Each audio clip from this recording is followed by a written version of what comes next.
আচ্ছা বন্ধুরা, একটা কথা বলো, আমি যখন সোশ্যাল মিডিয়ায় কাজ করতে এসেছি আর আমার দৈনন্দিন জীবনের নানান রকম ঘটনা, নানান রকম কাজবাজ তোমাদের সঙ্গে আমি শেয়ার করি, তাহলে আমি কোথায় যাচ্ছি, কি করছি, এগুলো কি তোমাদেরকে আমি দেখাবো না?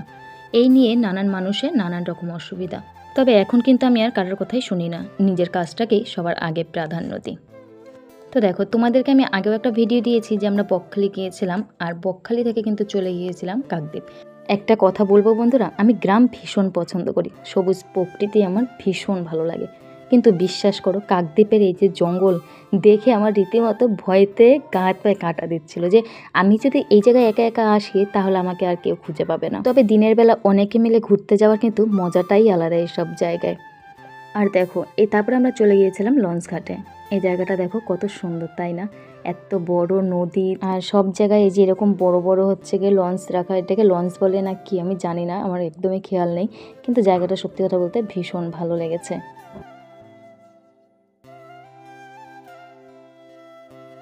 তো তারপরে আমরা রোদের জন্য আর বেশি দূরে যাইনি, আমরা তারপরে বাড়ির দিকে রওনা দিয়ে দিলাম। আর দেখো, এই যে আমার সেজো জায়ের বোনের বাড়িতে আমরা এসেছিলাম, এখন ওদের বাড়ির থেকেই আবার আমরা আমাদের নিজস্ব বাড়ির দিকে রওনা দিয়ে দিয়েছি।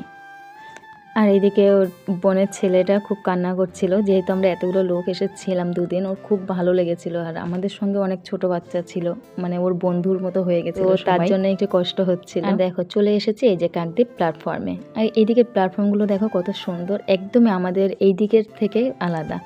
আর এই যে এত সুন্দর, আর একদমই ফাঁকা, জানো তো, মানে লোকজন খুব কম। সত্যি কথা বলতে বাড়িতে যাওয়ার সময় আমার নিজেরও একটু মনটা খারাপ লাগছিল। এখানে দুদিন ছিলাম, ভীষণ আনন্দ করেছি, খুব ভালো কাটিয়েছি। আবার কবে সবাই এক জায়গায় আসতে পারবো, মানে আবার সেই আনন্দটা কবে করতে পারবো কিছুই জানি না। তো যাই হোক, খুব ভালো লাগলো, 3টে দিন খুব ভালো কাটিয়েছি। তো দেখো, তারপর উঠে পড়েছি আমরা ট্রেনে। আর ট্রেনে উঠে জানলার পাশের সিটটাতেই আমার বেশি বসতে ভালো লাগে, যেহেতু বাইরের প্রকৃতিটা দেখা যায়। আর দেখো, উঠে গেছে সাজার জিনিস, খেলনাবাটি, আর সেই নিয়েই শুরু হয়ে গেছে এখানে কান্না। তারপর আমার দেওর ওদেরকে এগুলো কিনে দিচ্ছিল, তারপরে একটু শান্ত হলো। কিন্তু এইদিকে কিন্তু আমাদের ভুলুর মনটা খুব খারাপ, কেন জানি না। ওর হয়তো খেলনাটা একটু তোমরা দেখো তাহলেই বুঝতে পারবে, ওর খেলনাটা পছন্দ না হলেও হাতছাড়া কিন্তু করা যাবে না। তো তারপর আমরা চলে এসেছি দেখো শিয়ালদা প্ল্যাটফর্মে। তারপরে এখান থেকে আমাদের আবার ট্রেন ধরতে হবে, আমাদের বনগা লাইনে যেতে হবে। তো বাড়িতে আমরা চলে এসেছি বন্ধুরা। তোমাদের কি বলবো, মানে আমার তো জার্নিতে ভীষণ কষ্ট, তো অনেক কষ্ট করে বাড়ি পর্যন্ত এসে পৌঁছলাম।